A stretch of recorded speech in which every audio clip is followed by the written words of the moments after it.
एक आदमी दो बहुत ऊंची इमारतों के दरमियान तनी हुई रस्सी पर चल रहा था। वो बहुत आराम से अपने दोनों हाथों में एक डंडा पकड़े हुए संभल रहा था। इसके कंधे पर इसका बेटा बैठा था।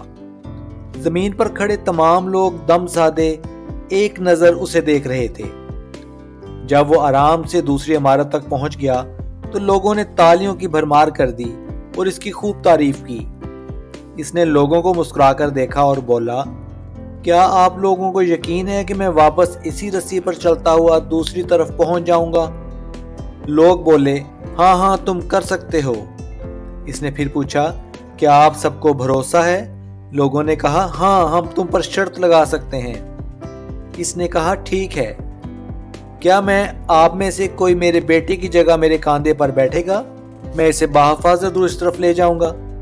इसकी बात सुनकर सबको सख्ता सा हो गया। सब खामोश हो गए।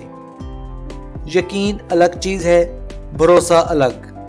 भरोसा करने के लिए आपको मुकम्मल फना होना पड़ता है और आज हम सब में इसी भरोसे की कमी है। हम अल्लाह ताला पर यकीन तो रखते हैं लेकिन भरोसा नहीं कर पाते।